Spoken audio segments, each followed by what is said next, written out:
And I don't think whether you got any chance of reading Bible or not.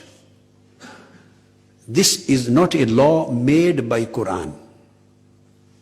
Originally, this law of blasphemy, the death punishment for blasphemy of Lord and prophets, this was first of all revealed in Bible. Let me give you the real history of this law. The first of all, this is the law given by Bible, Holy Bible, the Old Testament. I quote you. Leviticus, I'm quoting the Bible, Old Testament, book 24, chapter, verse 13 to 16. Holy Bible says, "And the Lord spake unto Moses, saying, He that blasphemeth the name of the Lord, he shall surely be put to death." These are the words of Holy Bible. "And all the congregation shall certainly stone him."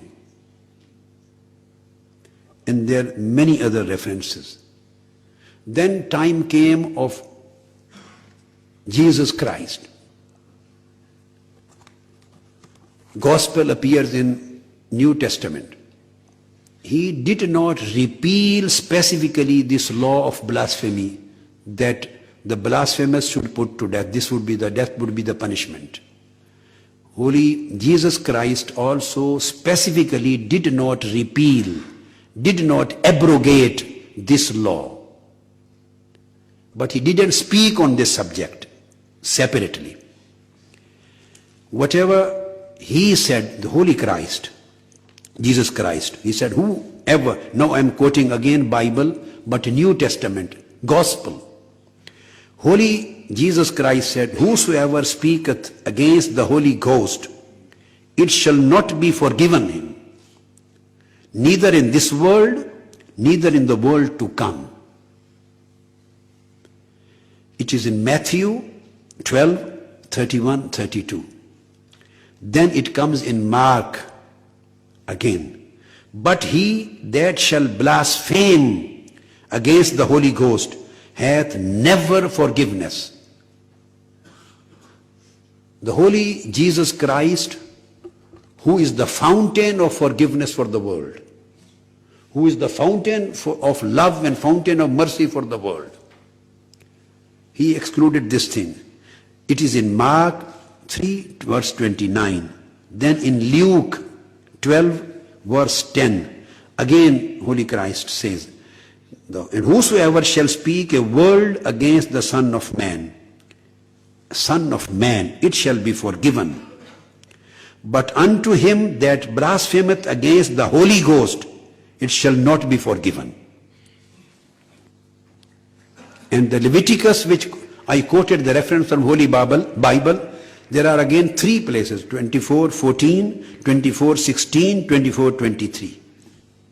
Then Moses spoke to the Israelites, and they took the blasphemer outside the camp and stoned him.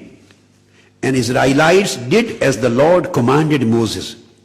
This is again second verse. There's another verse, number 16. "Anyone who blasphemes the name of Lord must be put to death." There's third verse, Moses says, "Take the blasphemer outside the camp. All those who heard him are to lay their hands on his head, and entire assembly is to stone him." So I won't discuss these texts. I don't want to be in confrontation with Holy Moses, because believing in Holy Moses is my faith, and Iman is my faith. I will become disbeliever if I come in confrontation of Holy Moses. Believing in Jesus Christ is my faith. I will become disbeliever if I criticize Holy Christ. Believing Prophet Muhammad and his command is my faith. So I will not confront these texts, but I will come to the interpretation, or I will come towards implementational aspect. An implementational aspect, I have already said, needs reforms and amendments, and I can go to any extent which somebody cannot even imagine to protect the rights of minorities and non-Muslims and weak communities.